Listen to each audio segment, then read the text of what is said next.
Hello, everyone. Welcome to Pain Geeks Reflections from 2021. As you know, Pain Geeks is a reading community. We bring to you the widest and the most interesting readings on the pain experience. I'm sure you've enjoyed exploring new and classic resources about pain and virtually met like-minded clinicians who are passionate about supporting people experiencing pain. Born in the early hours of 2021, Pain Geeks began as a team of one. That's Laura. We are very grateful to you, Laura, for making our 2021 so informative. And as the platform grew, we have many wonderful people join the team. So I'd like to invite my fellow Pain Geek members to introduce themselves. So, hi, everybody. Thank you for that introduction, Nikita. My name is Christine. I have been a member of the Pain Geeks team since May 2021. And I'm originally from Canada, but I live in the Netherlands, which is where I met Laura. And I'm working as a first-line physiotherapist here in Amsterdam. Hi everybody. Yeah, thank you very much for that lovely introduction, and it's so lovely to be here. Reflecting on 2021, which is a bit amazing considering where it first started.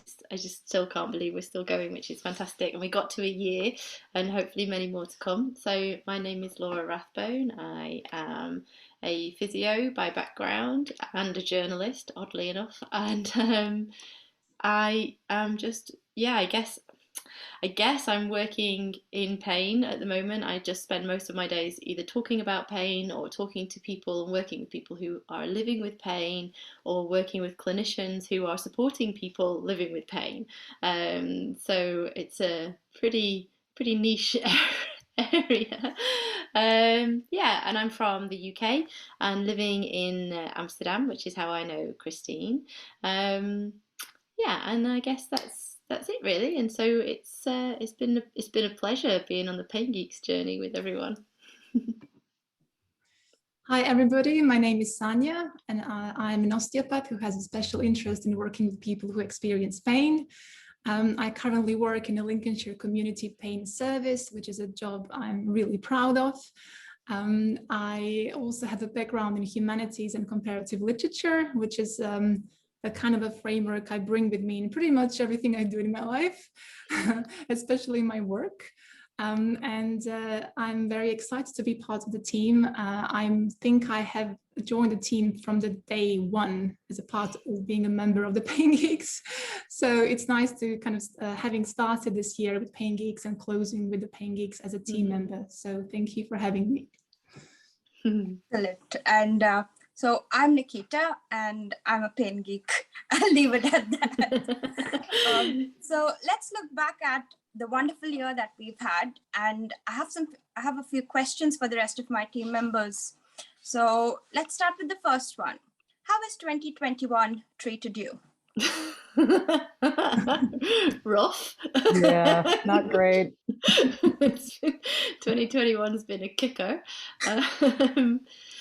But also, I mean, it's been hard. It's been emotionally draining as a parent as well, having toddlers at home and having to sort of navigate the sort of another year of pandemic and clinical practice, and wanting to also keep developing and striving, not being able to get to conferences, not being able to meet people. That's been hard. But it's also been an excellent opportunity to figure out, your values, and maybe look a little bit at how we live life and whether that's sustainable, and how we can support each other and find community. And I think there's been it's bittersweet, isn't it? There's been some absolute beautiful things happen this year. But there's also been like loss and fear and worry and tiredness. But we did it. We're still here. How's it been for everybody else? Yeah, I think bittersweet is a good word. I think for me it's been a good year because I did get my dream job, which is to work in a specialist pain service. And without exaggeration, this is my dream job. So in that sense, it's been really positive. But I remember the beginning of the year, it's been so wobbly with the third lockdown in the UK. Like, I've definitely been to the places that in my mind I've never been before, and experiencing kind of loneliness on a whole new level. Which in a way was actually very interesting, because I think it brought me closer to my work and to the patients. I think sometimes in a Western world, we can really be obsessed with the commodity and safety, but I think we can sometimes have a faith in struggle and experience a different kind of living. So yeah, it's been a bit of a bittersweet. I think that's the word. Yeah, I think, similar themes for me. Like, it has been a tough year for sure.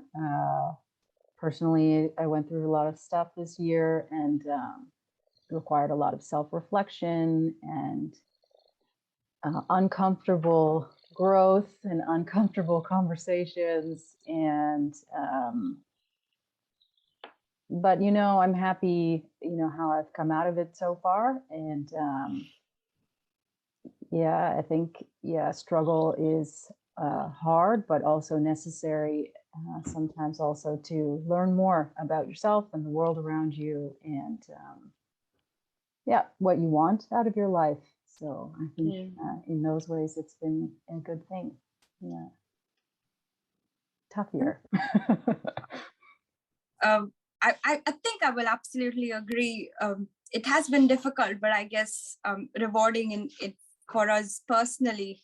I did a lot of soul searching and learned a lot about myself in 2021. And I'm really grateful for the people I've met virtually, the friendships I've made. And yes, it was really lonely, and it has helped me empathize a bit better. So I think I can relate with what Sanya said as well.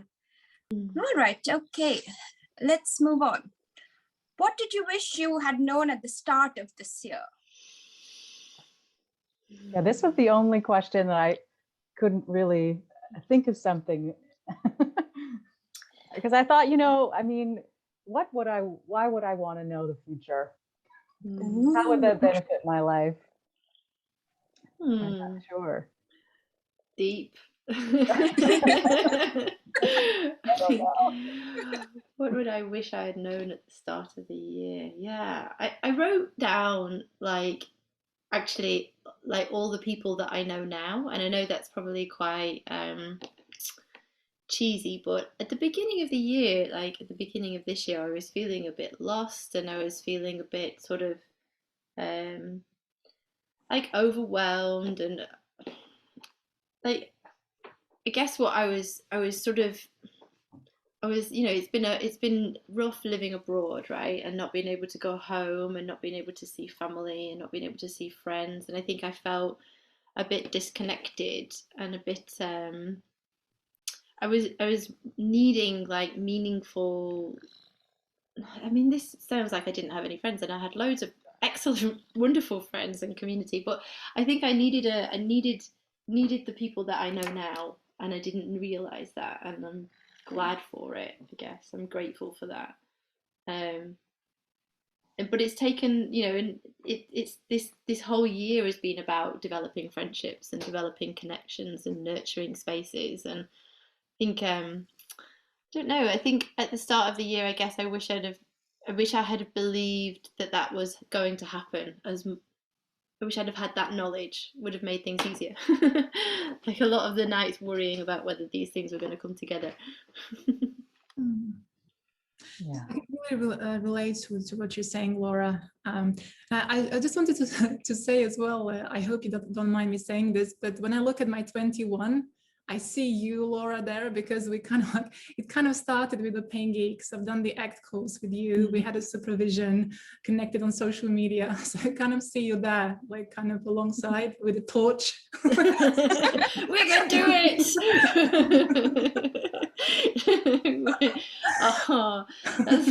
But it's funny though, because I have the same kind of feeling. So there, like 2021 definitely means people to me. Like it means there are, like the faces that I see here on Zoom and the people that I know, who've been following Pain Geeks and I know are listening to this, and the people that we've connected with outside of Pain Geeks as well. Like that's really what this year has meant to me. Those friendships. And yeah, it's that feeling, isn't it, where this year just is like it's like a Zoom dashboard of people. Like when I think of it. Wow.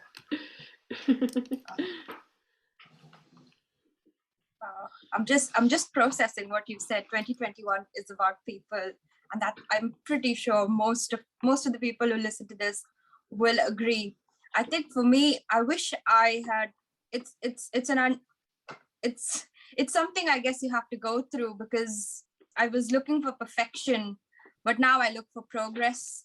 So I wish I knew that earlier. I wish I knew that at the start of the year, because it has been quite a difficult 2021 for me career-wise, but I'm now much kinder to myself, and we can't always change what's happening around us, but we can change what's happening within us.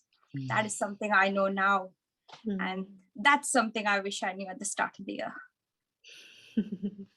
I think that's one of those processes, that every year you build on it, right? And like next year, you'll come to the end of next year and you'll be like, oh, I wish I knew.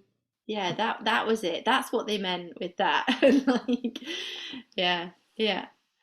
Right. I think that's been a really important thing, an important lesson. And I think also this year has been about it's also been about perspectives, right? Like seeing each other's perspectives and actually doing it, like walking the walk of compassion and understanding and patience and personal reflection and change.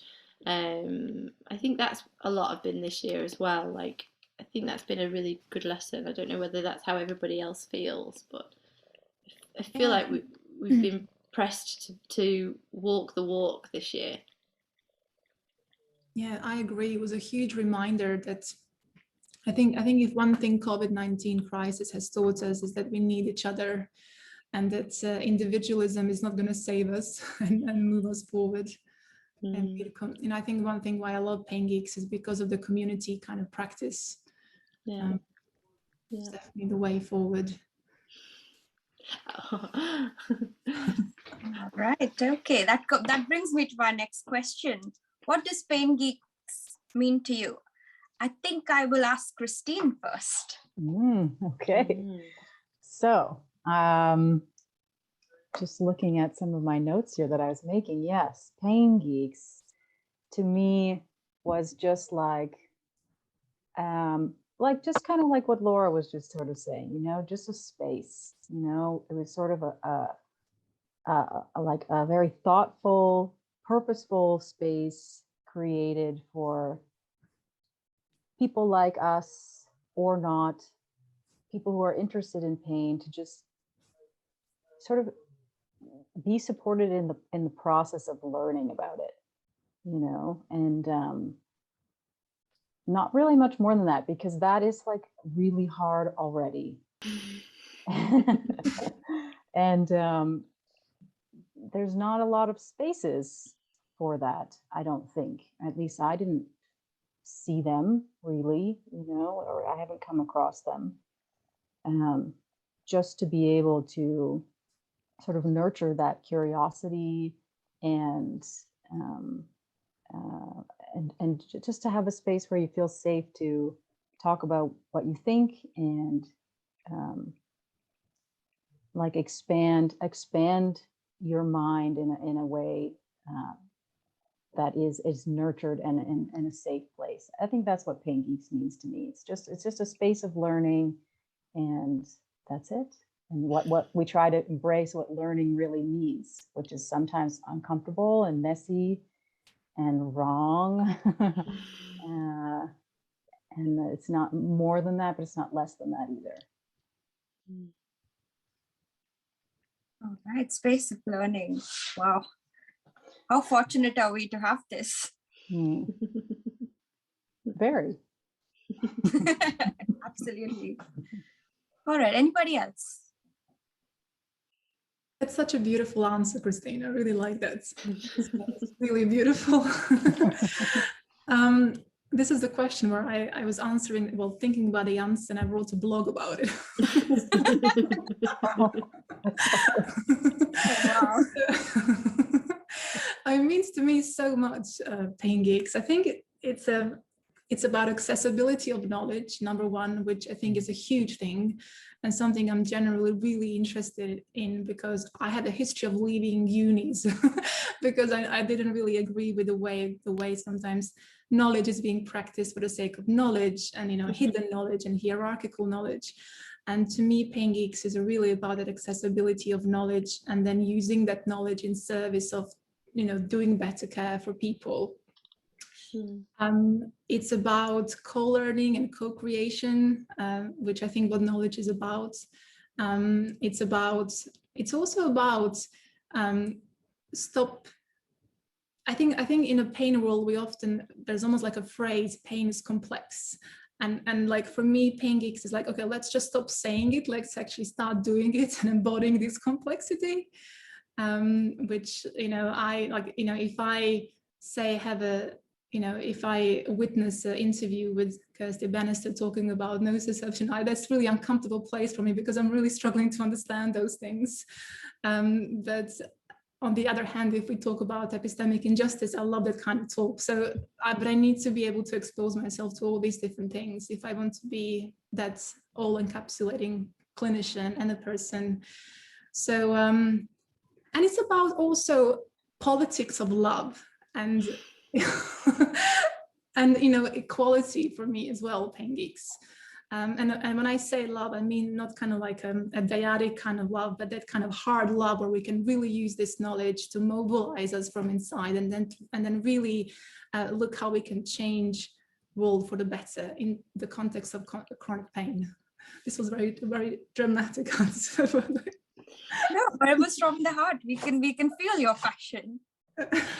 It's amazing to me to hear this, because I certainly couldn't answer that question as eloquently as Christine and Sanya have. I mean, it's just beautiful. I got a bit sort of like teary at one point, because that's I think what I like, that's what it should be, right? And I love this idea of it being a space to facilitate and nurture learning, but particularly the learning of complexity. So it's that hard struggle that we have when we're, and I think it's that space that I so needed and so wanted when I was an undergraduate, when I was graduated, and I was saying, and just like you said, Sanya, it's time to stop just saying pain is complex and hiding behind that trope that I like that sort of impenetrable, words that say, oh, it's just complex. And it's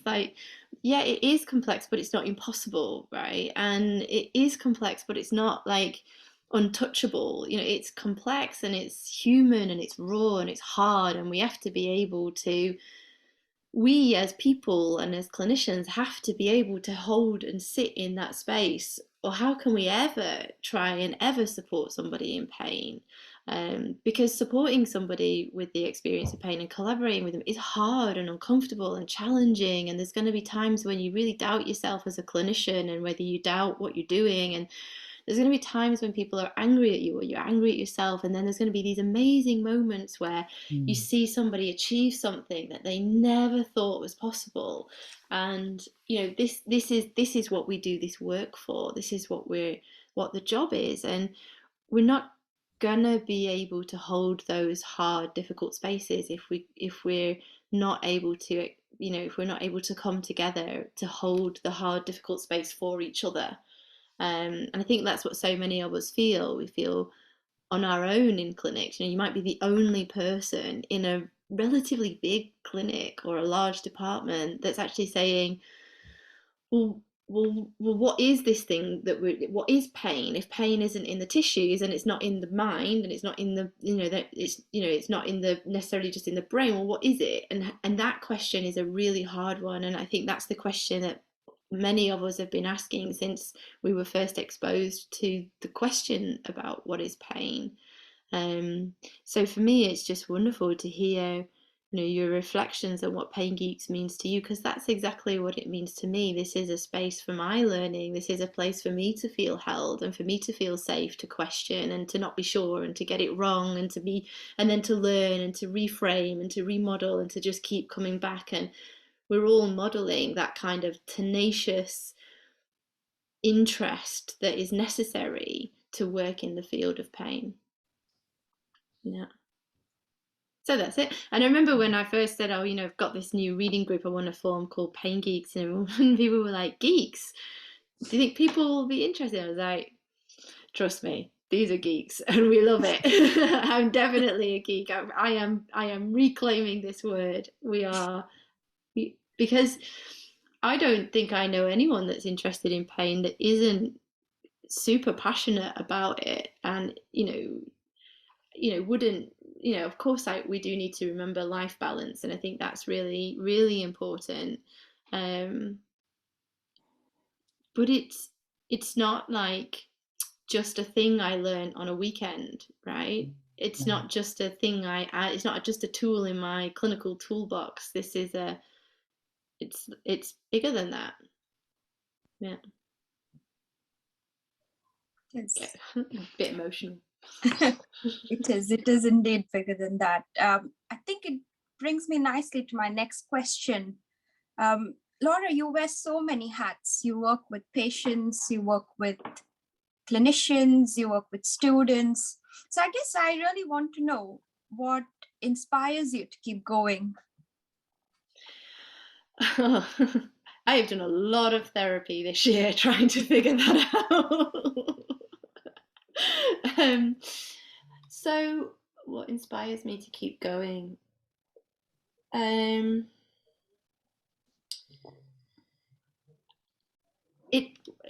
It always comes down to the people who are living with this really hard experience and who are trusting in us as clinicians to answer the need, or that sort of like social need for love, compassion, but also honesty, truth, and like, if you're gonna, like, it's that feeling of, are we doing enough? Have we earned that space to be in that clinic where someone comes in with unimaginable hardship, sometimes like hard experiences, and says, I'm going to tell you, you're a stranger to me, I don't know you, but you have been given the responsibility and the privilege of holding this space, and I'm going to tell you the difficult stuff in me. And so I guess I'm just always trying to make sure that what I am as a person and as a clinician is enough, and to support the other clinicians that also are on that same journey, and to say, well, look, I've burnt out trying to do this alone, and we don't have to do this alone. And like, because I think a lot of people go into clinical practice and they're looking for a job where they're going to find this support system to help them develop on this particular question, but it's not always there. And so I guess I'm sort of fired up about that as well, because the injustice of that also is very real. And it's like, it's in the stories we hear from clinicians. We're hearing the stories from people accessing services, patients, clients, saying, I needed help and that person wasn't there for me. And then we're hearing clinicians saying, I wanted to help and I didn't know how to do it, and there wasn't enough support for me. And it seems to me like these are two problems born out of the same, they're two things that are born out of the same problem. So I guess what inspires me to keep going is that, I suppose it's arrogance, really, that I think I might be able to provide some of those spaces for people, and find a little bit of symmetry to my own struggle and my own suffering in creating spaces and opportunities for people to, I don't know, do some of this stuff more easily, you know. And like, I hate the sort of like, sorry, I'm going to go on one now. But like that kind of inaccessibility of pain, you know, like I come from like Blackpool in the northwest of England, like Lancashire. It's, you know, I went to school and did all right, middle class school kind of environment, but like there was no access to philosophy or like critical thinking skills or academic skills. Like that's just not what we did. I mean, if you did that, you were self motivated and you had found it yourself. It wasn't a part of it. We were just there to sort of like be more like, I don't know, middle class robots, all with the same knowledge, all with the same skills, all with the same ideologies. And I guess there's a kind of inaccessibility to pain that fires me up, because it feels like it shouldn't be kept in one place. You know, it shouldn't be that you have to go to, you know, a capital city or a high grade university or pay lots of money. You should be able to access this, because pain is one of the most, like, it's such a human universal experience. So it shouldn't be locked away. The knowledge and the skill set and the community about developing those services shouldn't be locked away. So that's it. So that's what keeps me up at night, like reading away and rattling away.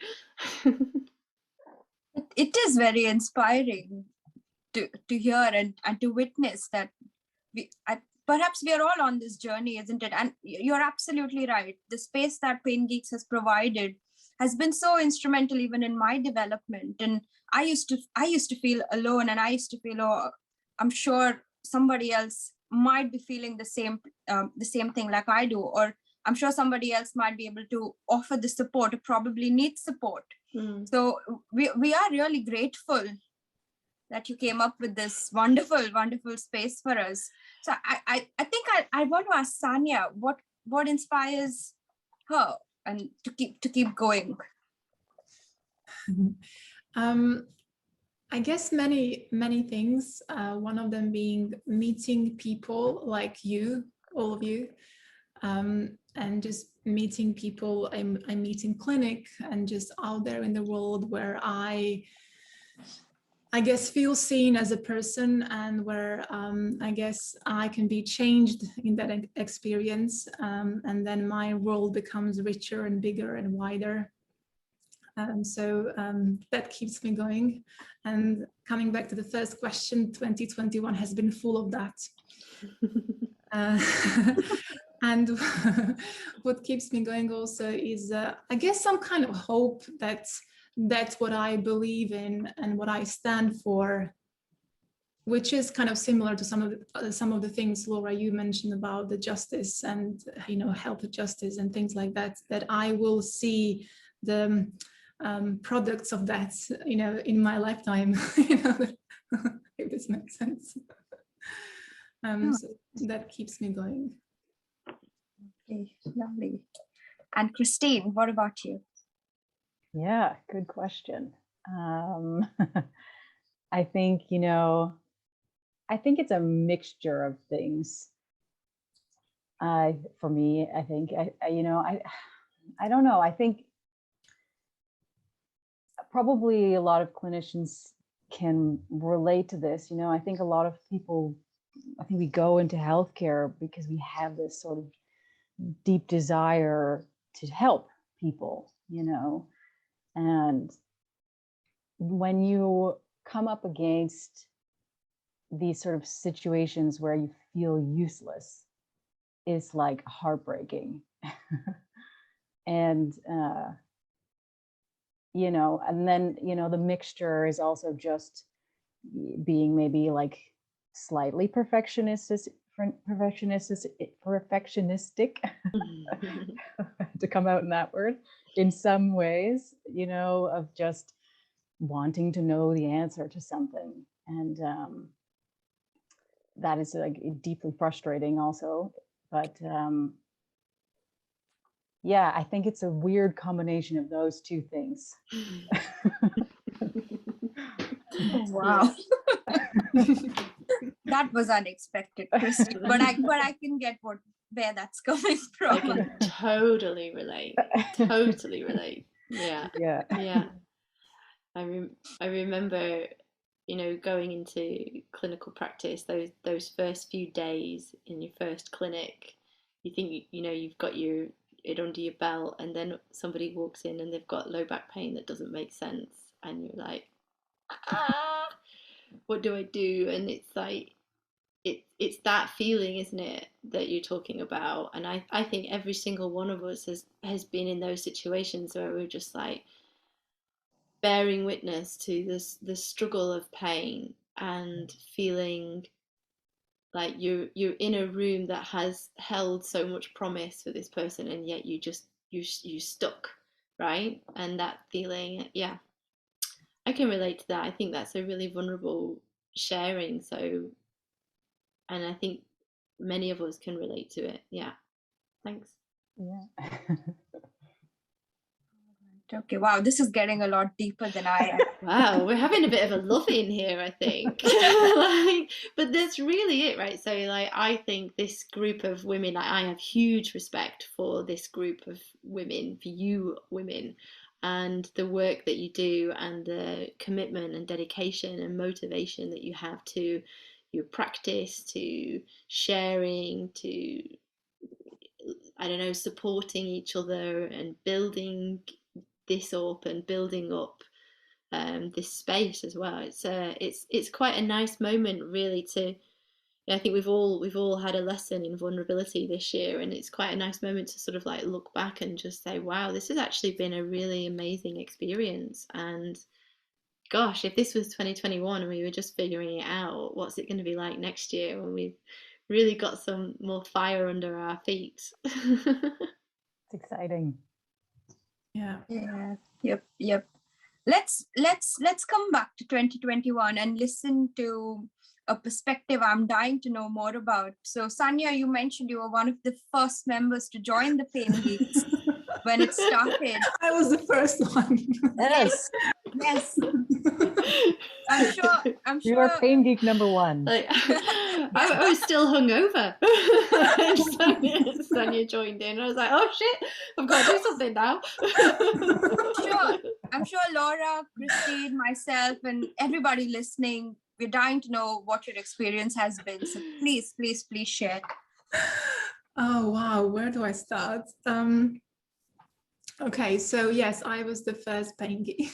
And I remember actually the day, I think it was back in January, Laura, when you posted that you announced this on social media. And I must say I had such a huge respect for your work that even if you said I'm opening up a platform about computer science, I'll be like, I'll join. This is a serious sign of like critical thinking loss. Yeah. I'll join you. I have zero desire to learn anything about computer science, but I'll learn with you.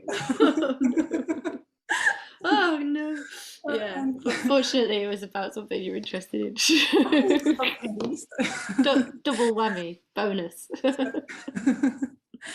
So yeah, gosh, I remember those first moments so vividly, like the first interview with Matthew Lowe and like Donnie Thompson, and I was just watching these videos in between the patients, like watching and rewatching and pausing and writing down and printing papers, and I just felt like somebody has just given me a key to the kind of a garden of knowledge, you know, coming back to that accessibility to knowledge, because it's just, I always, for a really long time, I really wanted to work in, you know, with people in pain, and I was really figuring out and navigating that landscape of research myself.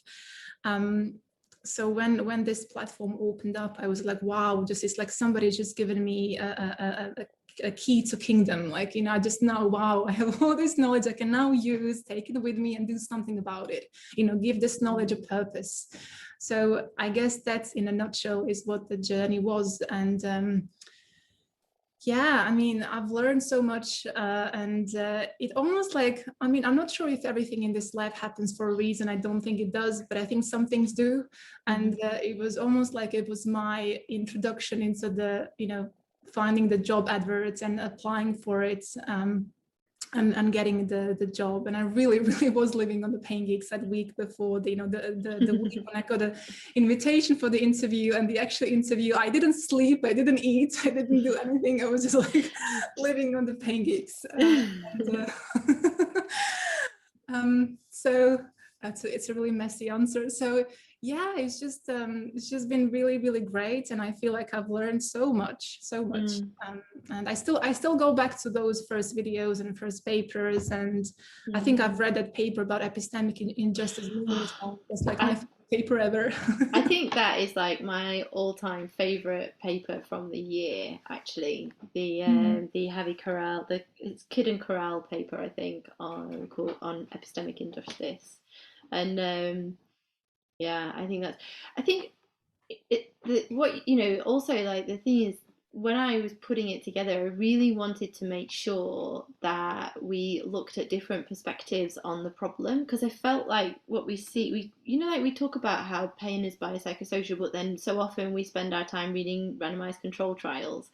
So when we were putting the information together, like the themes, it's really important that you see the same theme represented across different perspectives of, like, different, like you say, the landscape, so that you have like a little bit of a perspective from the science, a perspective from the sort of humanities, a perspective from philosophy, a perspective from social sciences or rehabilitation sciences, and try and get a bit more of a breadth of the position. And I think when I was thinking about you being on it, I was thinking about the humanities section and how that would speak to you, and I was wondering what your like feedback would be, and how you would see. And I think one of the first comments you ever made, Sanya, was like, I love how every month everything seems to connect. Yeah. And I was thinking, oh right, yeah, good, somebody's getting it, that's it. Like that's phew. Yeah, it was so well thought through. There was a real connection. Like, I think it was it like a second month when it was about fibromyalgia and the history of it, and it was Virginia Woolf, and it was like, I was like, oh, like this is everything, like a holy grail, like. Absolutely. And especially, I mean, that particular month is really interesting, right? Because Virginia Woolf herself had experienced so much health injustice and so much social stigma. And then thinking about the parallel between that and fibromyalgia, and even going before the fibromyalgia title, and thinking back towards hysteria and unexplained female pain, right? And the sort of stigma around that. And you can see how that message, that thread, has built up through society. And reading Virginia's words is like, it's like your experience as a woman is represented on the page to a greater or a lesser extent as well. And then thinking, it was nice to remember that month. It was a good month. Yeah. Oh, thanks. This is lovely, by the way. I'm enjoying this. Let's do this all night. It seems like it probably will be all night, the rate at which we are reflecting and sharing our experiences.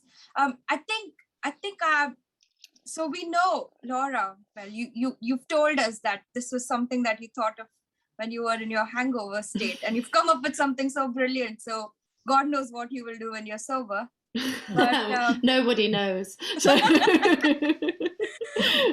I guess I want to ask Christine, how has it been working with Laura? I feel like you're expecting me to say something bad, but I'm not going to say something bad.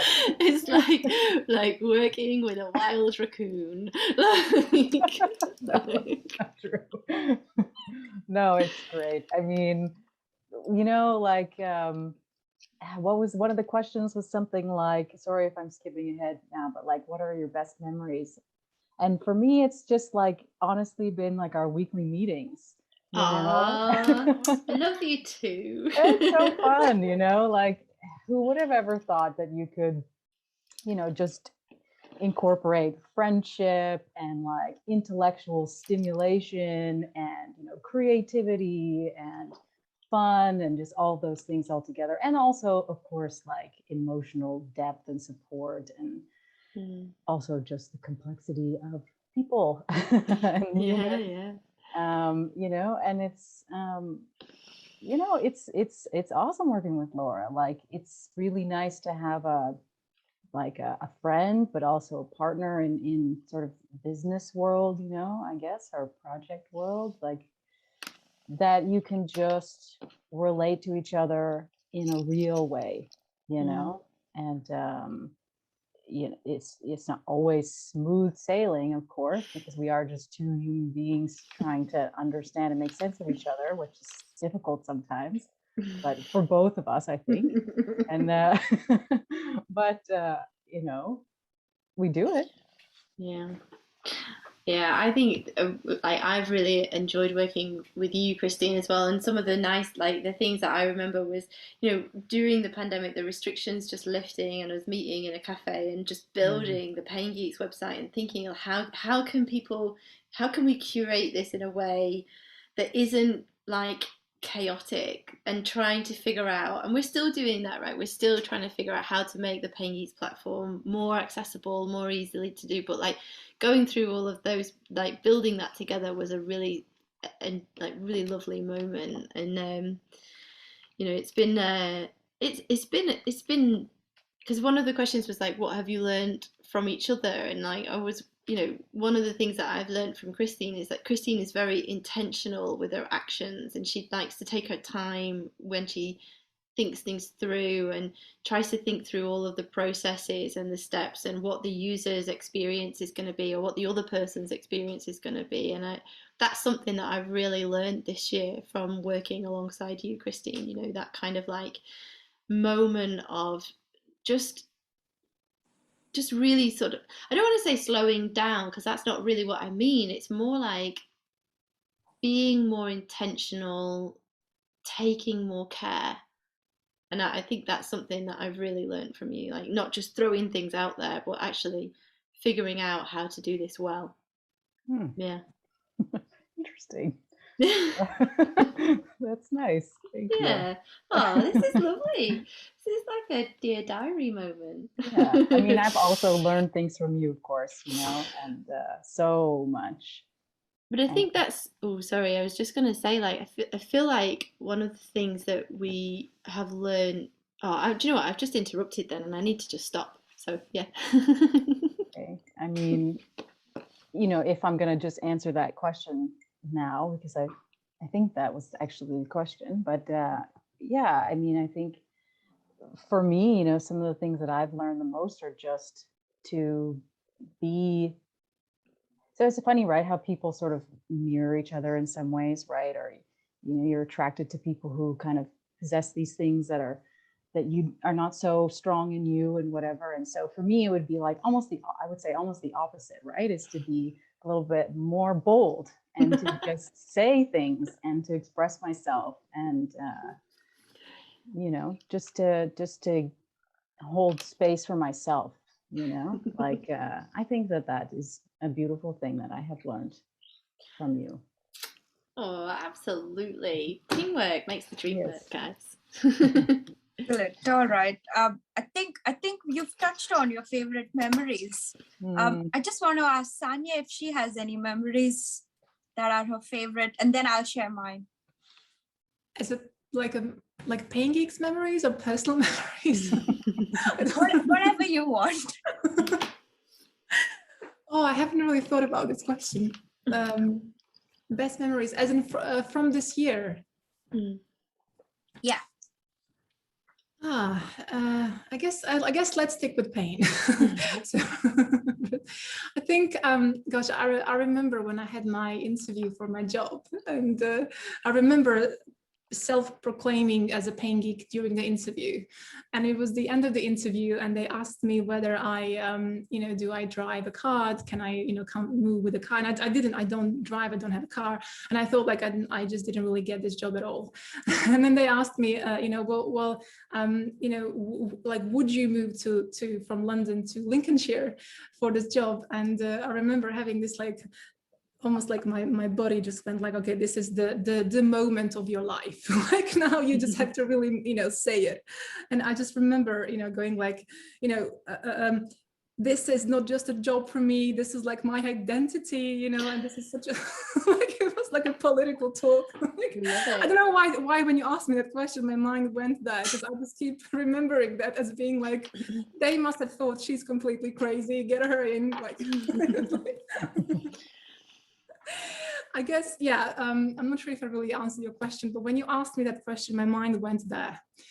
So it's just been a really funny moment, and I just remember self-observing myself, you know, having a real political talk. You know, this is my identity. I'm going to move to Lincolnshire. I love it. No, I love it, and I think that that's what it is. Like we should, you know, like yeah, be proud of the fact that you are standing up and saying, I want to work in this area. I love this field. I want to understand this experience. I want to help people who are experiencing this, and I want to, this is a part of my life. This is how I express my humanity. And yeah, that's I what would Pain Geeks hope is all so. about. This is Yeah. why it's like, yeah, come Yeah. on, Pain Geeks. Like let's get in formation, right? I mean, I know if I was a person living with pain, that's what I would want. You know, I would want a clinician who cared about their job and cared about what it meant to them and what it meant for you as a patient. So I think that's, yeah, a great thing.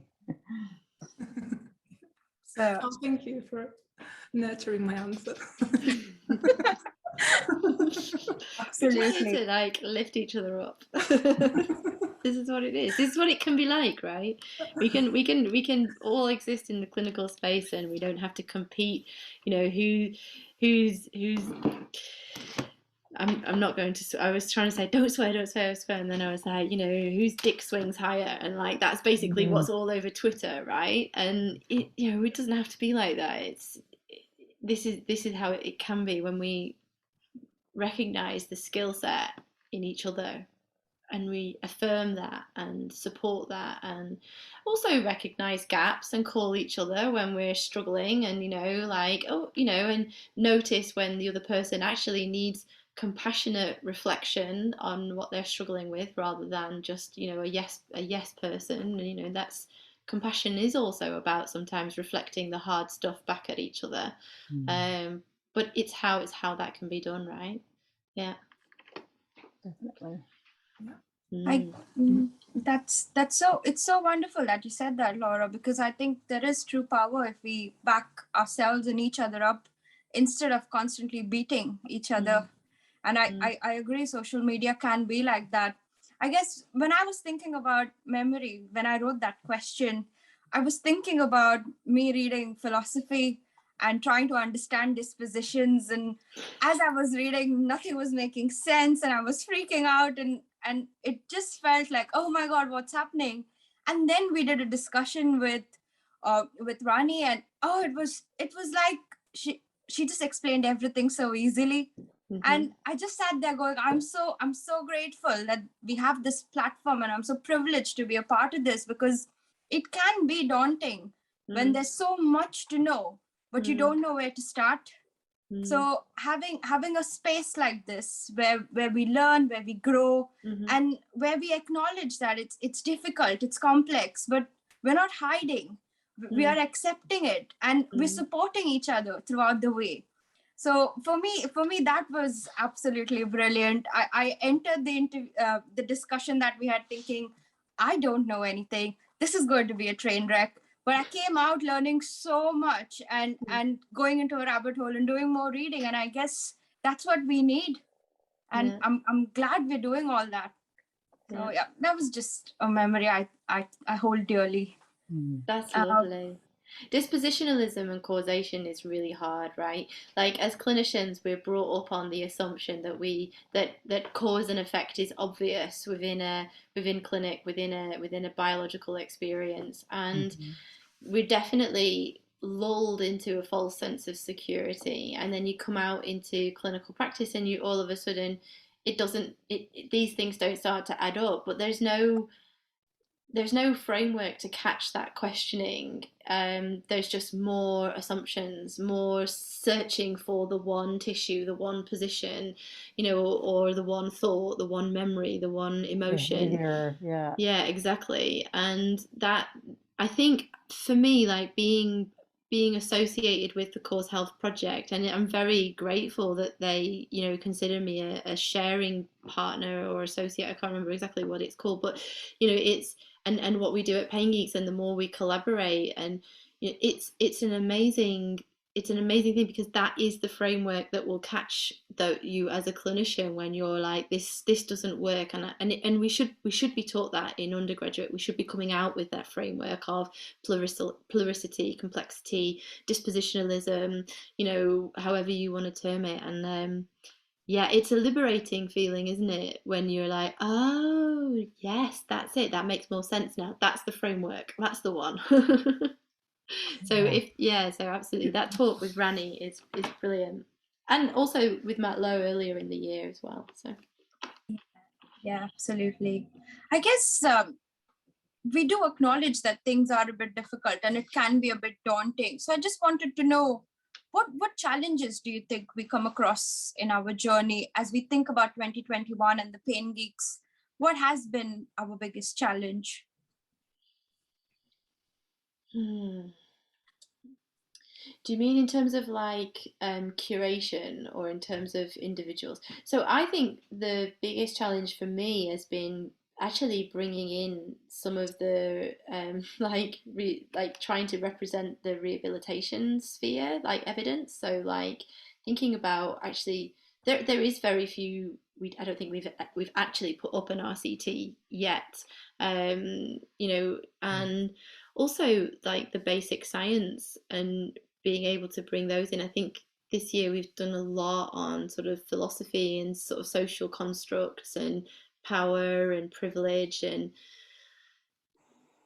like also started to talk about consciousness and things like that. But we haven't actually done a lot of like hard science this year. We've done a little bit, and I think that would be interesting, is trying to bring those two worlds a bit closer together. I would like to see that, because I think we run the risk of people, going from being either like all body based to all behavior based to like, oh well, it's all philosophy, or it's all sociology, or it's all as you move around, your reading bias, you start to overprivilege that dimension of the human experience of consciousness. And I think sometimes the challenge is to try and maintain the balance in the paper, across the papers you're reading, across the pieces that you're experiencing, and trying to bring in, like say for example, when we're looking at a piece of art, well, what are the biological underpinnings of that? What do we know in the hard science about how parts of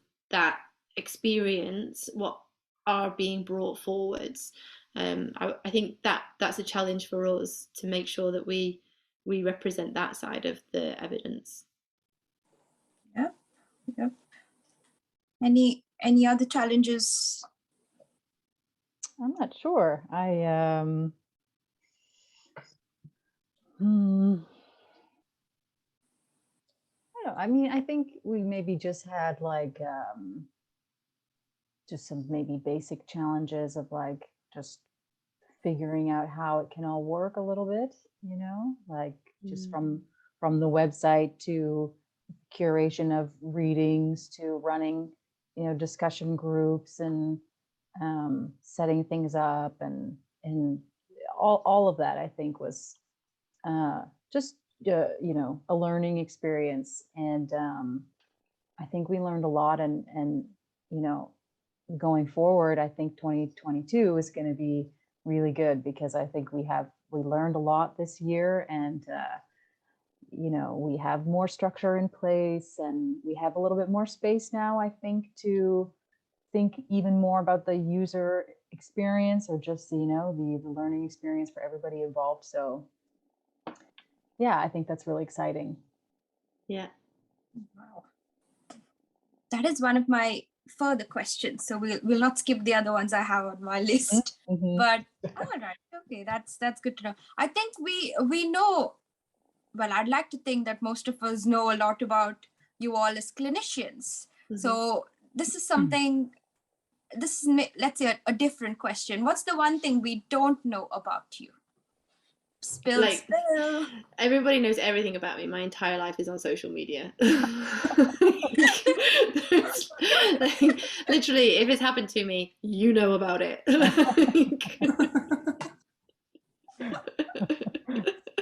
Jeez. Good Right. boundaries, Laura. There's no boundaries. Yeah. This is a porous. This is an open system.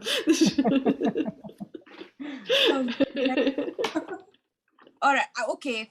I'll disclose. Like many people, I've got a lot of lockdown plans, but I think I've gone one step Oh. ahead, and I got myself a fish. My fish is Oh. called Neo, and my Ah. fish has been my lockdown buddy. So there you go. Oh. Good luck with that. That's what's your fish called? Neo. Neo. Oh, okay, like the Matrix. Yeah. Fair enough. And it's been quite an interesting journey, because sometimes Neo is super excited and goes around the tank. And I think it was last month where Neo decided not to do anything and just lie down. And I swear to God, I've had so many mini heart attacks that week, thinking I couldn't even keep a fish alive. But that's when I knew that fish get constipated. How I never thought that happened. Fish are hard, man. Like, you have to measure the water and the environment is so key. Yeah. Like bigger animals, like, and land animals are so much easier because the environment is kind of like set. But with fish, you have to create the environment. Like, that's hard, man. Yeah. Yep. Come on, Yep. Neo. But it's all fun and games. He or she gives me many heart attacks, and I need that rush to keep going. So yeah, well, that's what perhaps inspires me to keep going. Oh gosh. Any other disclosures? Come on. I can't be the I only really one. don't know. So I have a tendency to keep my personal stuff very personal, but I'm going to disclose now. Oh. So I love playing football. I used to play football as a kid, and I was really good. I don't really watch football. I watch the World Cup sometimes, not the Premiership anymore. But I love playing football. I used to love going to like a heavy metal gigs and being in the mosh pit. Like, I really miss that. wow. I feel you. And I'm getting tattoos. So that's my disclosure. Thank you, Tanya.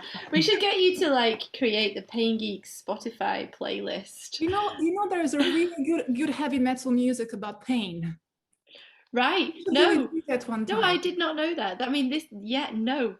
Like, let's incorporate that. Let's figure out how we can give people an embedded experience with music as well. I would love to hear that. I'll send you some videos. Please. All right, things are getting a lot more interesting now. All right, okay. I think most of us would want to know what your favorite theme has been. So, favorite theme of Pain Geeks 2021. Go. Definitely exploring causation was my favorite theme. Ooh. Yeah. For me, it was pain in society and that conversation with Gilletta. I mean, talking with Gilletta always changes my practice. And that was a great month. That was the Epistemic Injustice month as well. This month, that was something that I reflected on a lot. Yeah. I would agree with that. Epistemic injustice, no doubt. I would love to revisit that theme again. And it really kind of nicely ties me to my humanities work again, learning to see people and encounter people, so encounter the others. So yeah, definitely. And How about you, you, Nikita? Yeah. Oh, sorry, Christine. Everything was new for me. There were so many moments. If I close my eyes and go over the discussions we've had, the papers we've read, the times I pulled my hair out thinking I have no idea what's going on here. But the reassurances that I got once I joined the discussions where others spoke very honestly and shared their experience and what they understood. So I think causation for me was also an eye opener. I always call myself an evidence-based practitioner, but today I am questioning what evidence is. So there's been a lot happening. And I think in one of our team meetings last time, Sanya mentioned it's a revolution. And I think it's a change within myself as well that I'm noticing. I'm questioning things, and I guess that's the way forward. It's about stepping out of that comfort zone. It's uncomfortable. It's really challenging, but if you have the right community to support you, it's the best thing that can happen to you. Yeah. All right. So we sound all inspired and fired up now. So let's quickly think of our plans for next year. It's gonna be exciting. What are you offering us in 2022? Well, Christy and I actually just had a really good conversation about some of these things over the last couple of weeks. So I think what is really exciting about next year, so one of the things we want to develop is the Pain Geeks community. So we are currently creating a forum. Sorry, that's the duchy just coming down the stairs. You can hear creaking. So we're creating a forum for discussion that is for the members, and so it's a safe place to ask questions, to maybe do more close readings and to discuss. We're going to take some of the discussions that have been recorded and put them onto a private podcast, so you can put that on your Apple oh my god, is that me being really old-fashioned? Apple phone. on your Apple phone. Other Apple phones exist, I don't know. Right, but and so that's going to be really cool and make it even easier to get access to some of that that material. We want to develop we want to look at the book club next year, so we're going to have a new way of delivering the books. So we're going to choose 4 books, each picked by a member of the team throughout the year. We're getting ready for our next book, which is Illness as Metaphor. Illness as Metaphor, that's it. And that is picked by Christine. So we're going to be going through that for the first quarter. And we're going to do some book reviews of some of the more harder to access philosophical books. And we're also thinking about what we can do in the summer. So we're also just started discussing about trying to develop a summer school around reading skills and academic skills, because one of the things that it takes to be part of a reading community are reading and learning skills, and not everybody has had access to figuring some of those out. So we want to create ways for people to develop that part as well. So it's not just about the reading, but it's about how we read as well, and how we think about what we read. Yeah, exactly. Yeah. And we're gonna sorry. No, I'm done. Carry on. We're gonna just also keep tinkering around with the website, try to make it a little bit more intuitive and just a bit easier to navigate. And that's a big one. And of course, just more guests, more discussions.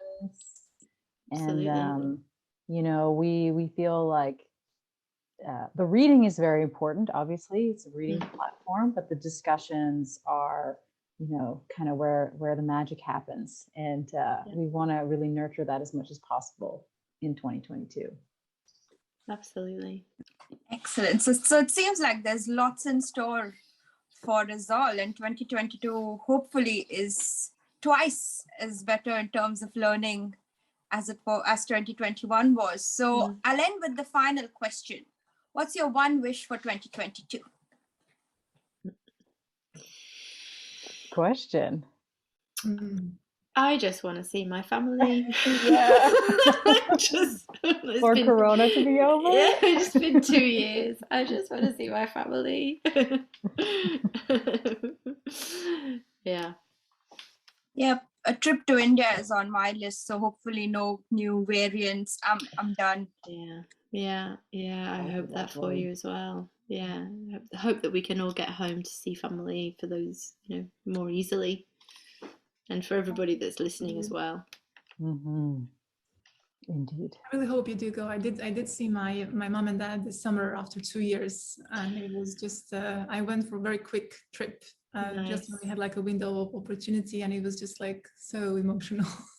Yeah, Like yeah. I know it just you just still feel you feel like a part of you is missing, like literally, like. Mm. So I hope you do go. Yeah. Yeah. All right. Okay. All right. So we've come to an end of our wonderful reflection of 2021. I hope it entertained you. It helped you understand how things are with Pain Geeks and how much we work behind the scenes. And it inspires you to keep going and reminds you of how far you've come, just as today has for us. So thanks for all your attention, and have a good Christmas and New Year. Bye. Yeah. Merry Christmas. Bye. Merry Christmas, everyone. Bye-bye. Bye.